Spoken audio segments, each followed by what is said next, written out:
देतं आणि राज्य शासन 6,000 रुपये देतं. म्हणजे महिन्याला 1,000 रुपये ज्याच्याकडे सातबारा आहे, अल्पभूधारक आहे, अशा शेतकऱ्यांना या ठिकाणी देण्याचं शासनाने योजना आणलेली आहे.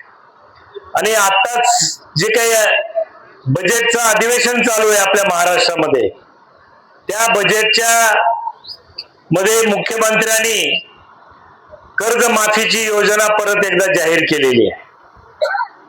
ज्या शेतकऱ्यांचं 30/9/25 रोजी थकबाकी आहे, अशा सर्व शेतकऱ्यांना 2 लाखापर्यंत कर्जमाफी या ठिकाणी शासनाने दिलेली, जेणेकरून या शेतकऱ्याच्या वरचं जे काही कर्जाचं ओझं आहे ते ओझं या ठिकाणी कमी करण्याचा निर्णय शासनाने घेतलेला आहे. पुढच्या जून पर्यंत ही कर्जमाफी महाराष्ट्रातल्या सर्व शेतकऱ्यांच्यासाठी या ठिकाणी मिळणार आहे.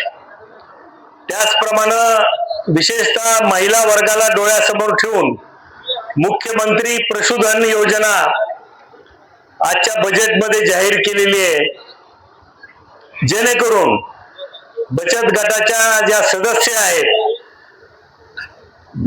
ज्या महिला शेतकरी आहेत, अल्पभूधारक आहेत, त्यांना या पशुधन योजनेच्या माध्यमातून जवळजवळ 11 लाख रुपयाचं अनुदान या ठिकाणी मिळणार आहे. मग ते गोठा बांधण्यासाठी असेल, कडबा कुट्टीचं मशीन घ्यायचं असेल, 5 गाई किंवा 5 म्हशी, काही जणांना शेळी पालन करायचंय त्यांच्यासाठी शेळी पालनाची व्यवस्था, अशा पद्धतीनं महिलांच्या सक्षमीकरणासाठी, महिलांना स्वतःच्या पायावर उभा करण्यासाठी ही महिला पशुधन योजना याच वर्षीच्या बजेटमध्ये आलेली आहे आणि या वर्षी त्याची अंमलबजावणी ही या ठिकाणी होणार आहे. आणि म्हणून मला आपल्याला सगळ्यांना विनंती करायची आहे की आता मोठ्या प्रमाणात शासनाने ज्यांचं स्वतःचं घर नाही अशासाठी घरकुल योजना केलेली आहे. मग ती प्रधानमंत्री घरकुल योजना असेल किंवा रमाई आवास योजना असेल, शबरी आवास योजना असेल, अशा निरनिराळ्या समाजातील घटकासाठी घरकुल त्यांचं मिळालं पाहिजे, यासाठी त्यांना चांगलं घर मिळालं पाहिजे, याच्यासाठी ही घरकुलाची योजना आहे. आणि म्हणून ही योजना पंचायत समिती आणि आपले ग्रामसेवक आणि सरपंच यांनी संयुक्त प्रयत्न करून ज्यांना म्हणून घरकुल मंजूर झालेलं आहे त्यांच्यासाठी ही योजना टप्प्याटप्प्याने राबवायची आहे. आणि ज्यांच्या घरकुल अद्यापही मंजूर नाही अशाने एक सेल्फ डिक्लेरेशन करून या ठिकाणी घरकुलाची मागणी करायची की आम्हाला घर नाही, त्याची तपासणी ग्रामसेवक करेल, BDO करेल किंवा विस्तार अधिकारी करतील. आणि मग पुढच्या टप्प्यामध्ये आपल्या गावामध्ये असा एकही माणूस राहिला नाही पाहिजे की त्याला घरकुलाचा लाभ मिळालेला नाही. आणि म्हणून सर्व इथं उपस्थित असलेले अनेक कार्यकर्ते जे सामाजिक क्षेत्रामध्ये काम करतात, लोकांच्या उपयोगी पडतात, त्या सगळ्यांना मला विनंती करायची आहे की आता या ठिकाणी काही आयुष्यमान भारताचे कार्ड आपण वाटले, 5 लाखापर्यंत त्याचा फायदा, कुणी आपल्या घरातला आजारी पडला असेल तर 5 लाखाचा मोफत इलाज या कार्डाच्या माध्यमातून होत आहे. आणि म्हणून ऍग्रीस्टॅग सारखी शेतकऱ्यासारखी एक प्रकारे शेतकऱ्याला ओळखपत्र, ज्याच्याकडे आता इथून भविष्य काळामध्ये ज्या काही योजना येणार आहेत त्याच्याकडे ऍग्रीस्टॅगचं कार्ड असणं महत्वाचं आहे. ते आपल्या आपलं कृषी विभागामार्फत हे कार्ड दिलं जातं. आणि म्हणून तेही कार्ड मिळण्याची व्यवस्था आजच्या शिबिरामध्ये केलेली आहे. ज्यांना आपल्याला माहिती आहे की इतके दिवस तुकडेबंदी महाराष्ट्र राज्यामध्ये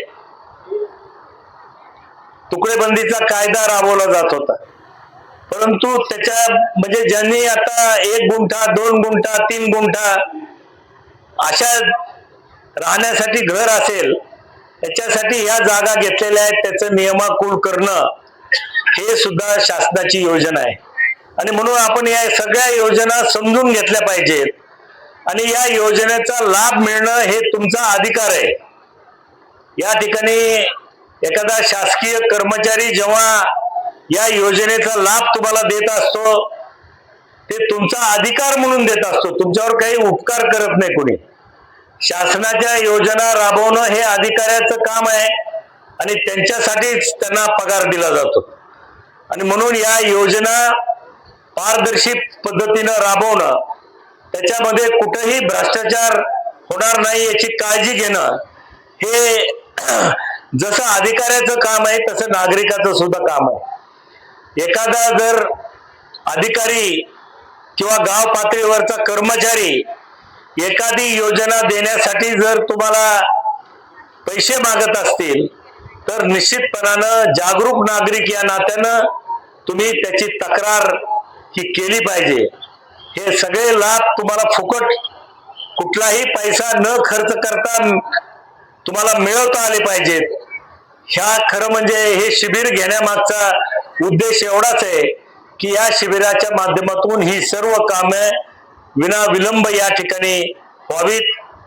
मला आज मनापासून समाधान आहे की आज या ठिकाणी अनेक अधिकारी या ठिकाणी उपस्थित राहून आज संध्याकाळपर्यंत या ठिकाणी हे शिबिर चालू राहणार आहे. आणि हे एक दिवसाचं शिबिर आहे असं काही मानायचं कारण नाही.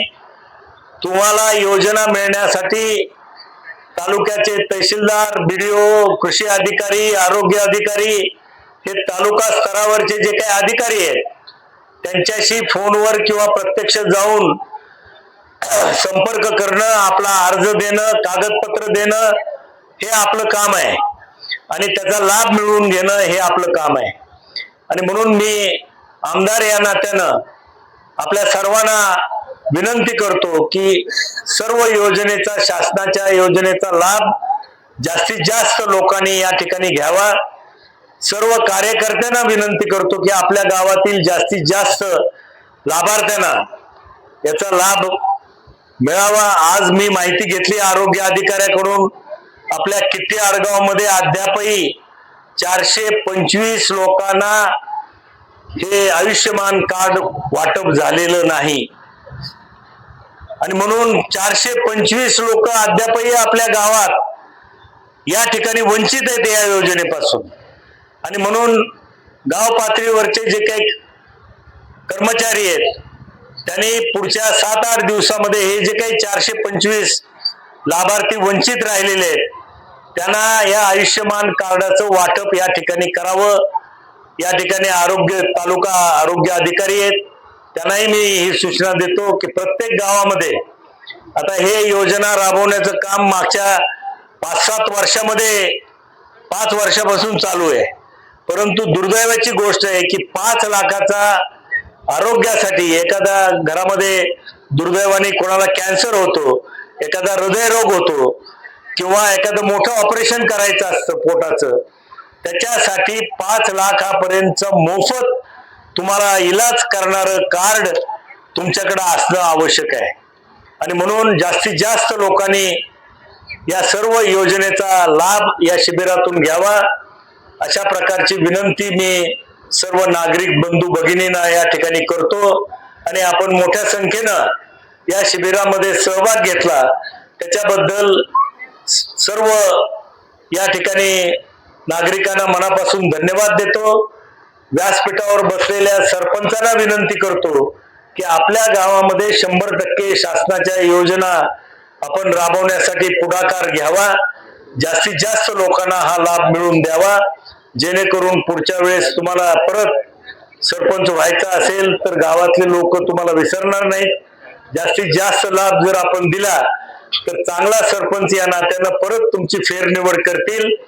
आपल्या सर्वांच्या आशीर्वादानं 5व्यांदा मी या मतदारसंघाचा आमदार आहे, 5व्यांदा.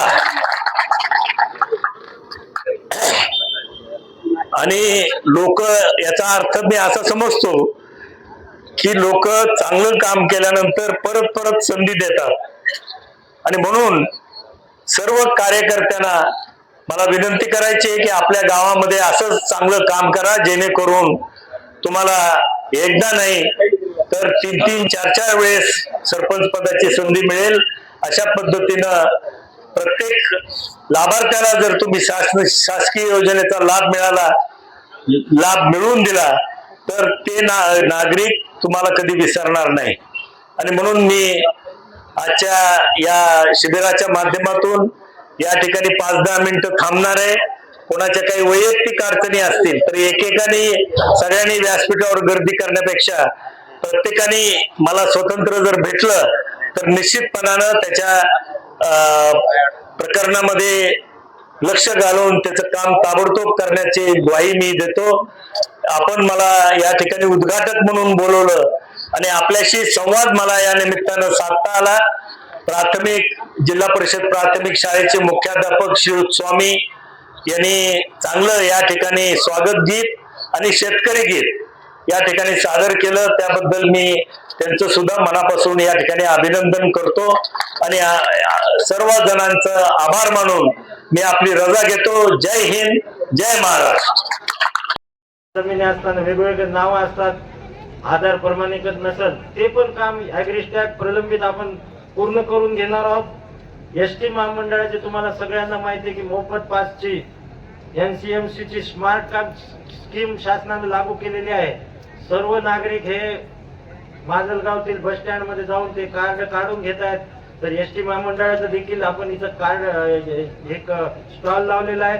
दिवसभर या स्टॉल मध्ये आपल्याला एसटी महामंडळाचा स्मार्ट कार्ड करण्यासाठी सोय उपलब्ध करून दिलेली आहे.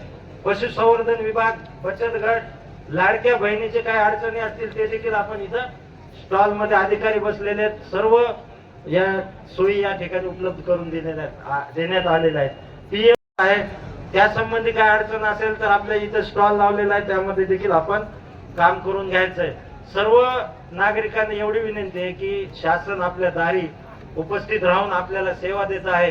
तर सर्वांनी इथं उपस्थित राहून आपल्या अडचणी, आपल्याला आवश्यक असलेल्या योजनांचा लाभ या ठिकाणी पुरेपूर वापर करून घेतला पाहिजे.